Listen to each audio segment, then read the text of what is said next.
Gauri Lankesh was an Indian journalist turned activist from Bangalore, Karnataka. She worked as an editor in Lankesh Patrike, a Kannada weekly started by her father P. Lankesh, and ran her own weekly called Gauri Lankesh Patrike. She was assassinated outside her home in Rajeshwari Nagar on 5th September 2017. Courage and fearlessness are two characteristics that most every journalist wants to inculcate. Now, journalists in India will give a second thought of whether journalism with courage is what they strive to achieve.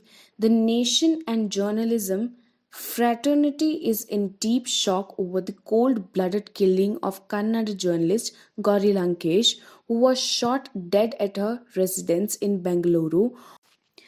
The assailants are yet to be identified. The incident that is being tagged as the fourth killing following the connection between the murder of three journalists in the past Narendra Dabholkar, Govit Pansare, and M. Kalburgi has sparked widespread outrage questioning the degree of political influence being executed over journalistic practices and the price of unveiling the face of political parties in India that journalists have to pay, which can also be their own life. Gauri Lankesh, who was the editor of Gauri Lankesh Patrike, a local tabloid, was known for being a vocal critique of their right wing politics. She openly criticized BJP, RSS personalities, and actions in her statements and columns, which were perceived as a dissent to the parties in power. She was convicted by a court for defaming two Bharatiya Janata Party politicians in November 2016. The bold and fearless journalist that Gauri was, she used social media to slam BJP and Modi government, voiced her opinions about them. Here are some of the bold statements she made on her social media platforms.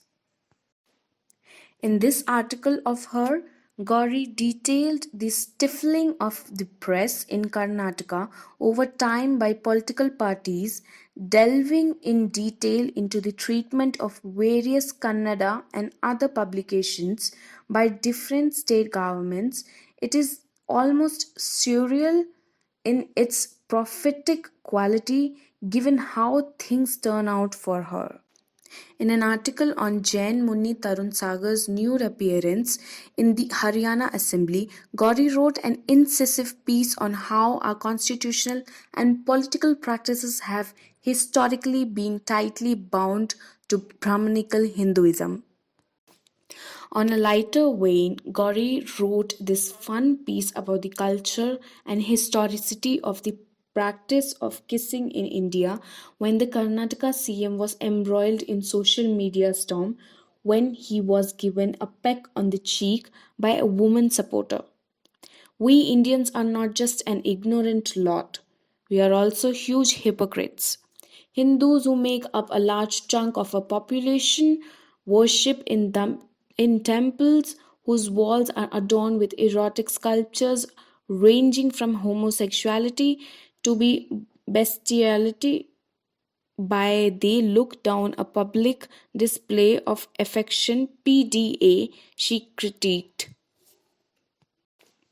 In this piece, Gauri Lankesh chronicled a beautiful interfaith wedding between a Hindu Vokalika woman and a Muslim man in Karnataka while attacking the toxic endogamous practices of the caste system.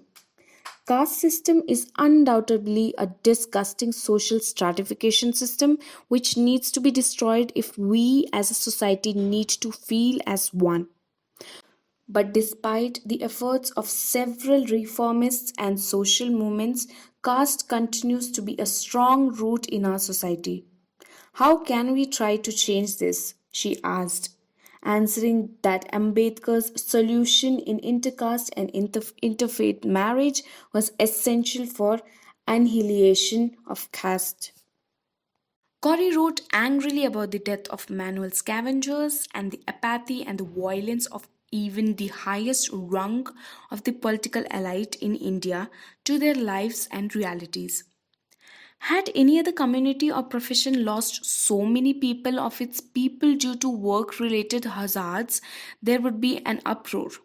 Since Safai Karmachari are poor, untouchables, no one cares. The attitude of our society towards them is most reprehensible, she penned.